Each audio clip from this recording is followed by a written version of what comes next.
In 2003, as the world watched the US and its allies prepare for the invasion of Iraq, Denmark made a significant decision. The Danish government, led by Prime Minister Anders Fogh Rasmussen, pledged to send troops to support the coalition. But what's often overlooked is the legal framework that Danish leaders crafted to shield themselves from accountability for potential war crimes. This wasn't just a matter of military strategy.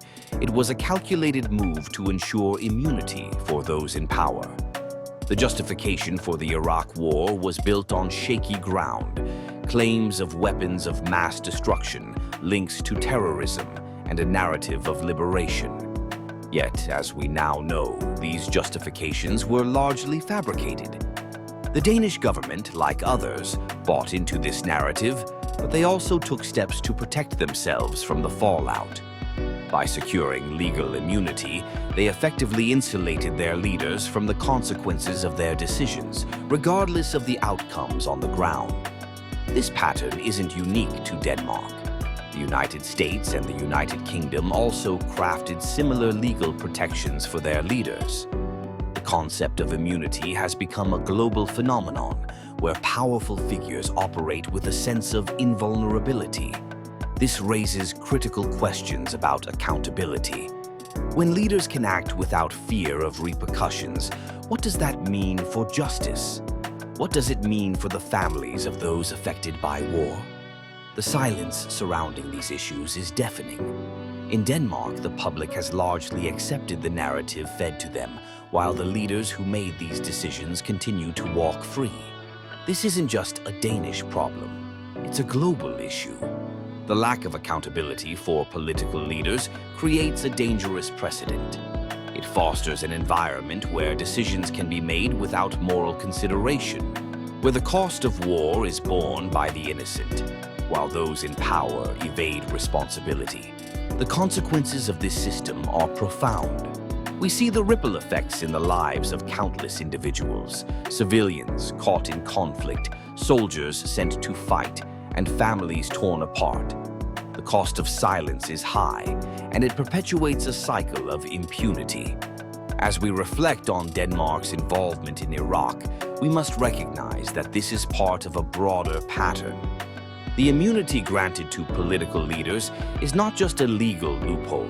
It's a systemic issue that undermines the very foundations of justice and accountability. We must ask ourselves, how do we break this cycle? How do we ensure that leaders are held accountable for their actions?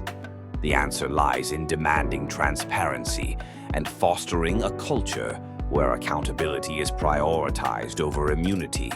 Only then can we hope to create a world where the powerful are held to the same standards as everyone else, where the truth prevails, and where justice is not just an ideal, but a reality. Imagine a world where war crimes are not just committed but legalized, where the architects of destruction walk free, shielded by their own laws. Denmark's recent war immunity scandal shines a light on a much darker reality, a global pattern of impunity that stretches far beyond its borders. Take the United States, for instance. Former President George W. Bush openly admitted to ordering torture, while the CIA operated secret prisons, kidnapped civilians, and employed methods that the Geneva Conventions clearly define as war crimes. Yet what were the consequences? Nothing. No charges, no international tribunal, just silence. In the United Kingdom, Tony Blair remains unscathed despite the Chilcot inquiry, which revealed that his government exaggerated the threat posed by Iraq. They went to war before exhausting peaceful options, and what happened after the report? A staggering 2.6 million words, yet still no accountability. Then there's France. Nicolas Sarkozy ordered military intervention in Libya in 2011, leading to chaos, a humanitarian crisis, and the rise of terror groups. Today, his legal troubles revolve around campaign finances, not the devastation he unleashed. The United Nations, meant to uphold justice, has been powerless or unwilling to hold these leaders accountable. Kofi Annan, the former UN Secretary General, called the Iraq War illegal, stating it violated the UN Charter. Did the Security Council act? No. Because the permanent members, the US, UK, France, and Russia, protect one another, prioritizing power over justice. And what of NATO? It claims to defend its members, yet it operates as a geopolitical tool, participating in bombings across Yugoslavia, Afghanistan, and Libya, all without any internal mechanism for legal review or accountability. Anders Fogh Rasmussen, the Danish Prime Minister who sent troops to Iraq, later became NATO's chief. It's a full circle of unaccountable power. Consider this: you can bomb a hospital, approve torture, or destroy a sovereign nation and still remain untouchable because you're a politician. This isn't a dystopian fantasy, it's our current reality. The laws that define war crimes conveniently don't apply to those who orchestrate the wars. They create bureaucratic shields, appoint their own legal advisors, and hide behind classified documents and national interest. Their fallback defense? We were acting in good faith. We believed it was necessary. While the powerful evade justice, the consequences rain down on the rest of us. Whistleblowers like Chelsea Manning and Julian Assange face persecution for exposing these war crimes. Doctors in conflict zones are bombed or restricted, and civilians are dismissed as collateral damage. Journalists investigating these atrocities, particularly in Gaza, Syria, and Iraq, are threatened, ignored, or killed. Meanwhile, the architects of war write memoirs, deliver TED Talks, and establish foundations, rebranding themselves as global thought leaders on peace and democracy. They're not punished, they're rewarded. They crafted the laws, broke them, and then rewrote the narrative to escape justice. This isn't about peace. It's about power, immunity, and a silence enforced until death, and perhaps even beyond. War criminals have a curious way of reinventing themselves. Take George W. Bush and Tony Blair, for instance. These figures, once at the helm of controversial military interventions, now present themselves as philanthropists. It's a transformation that raises eyebrows and questions about the true nature of their intentions. Philanthropic foundations like the Gates Foundation and Open Society Foundations have become powerful players on the global stage. They wield influence that often surpasses that of governments. But what does this really mean for global health and politics?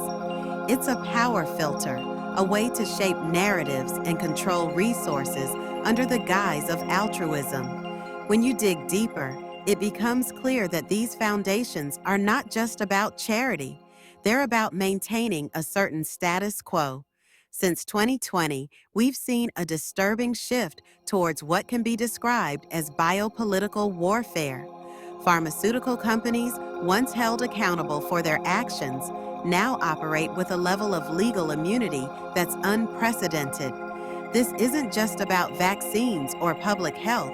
It's about silencing dissent and controlling the narrative around health crises. When dissenting voices are marginalized, we lose the ability to question and challenge the systems that govern our lives. This isn't true philanthropy. It's a manipulation of power, a strategy to maintain control while appearing benevolent. The narrative is crafted to make us believe that these actions are for our benefit, but in reality, they serve to reinforce existing power structures. The very foundations that claim to uplift communities often perpetuate the inequalities they purport to address. As we navigate this complex landscape, it's crucial to remain vigilant. We must question the motives behind these philanthropic efforts and recognize that the line between charity and control is often blurred. True philanthropy should empower communities, not entrench power dynamics. It's time to dissect these narratives and hold those in power accountable, ensuring that the guise of peace doesn't mask a deeper agenda.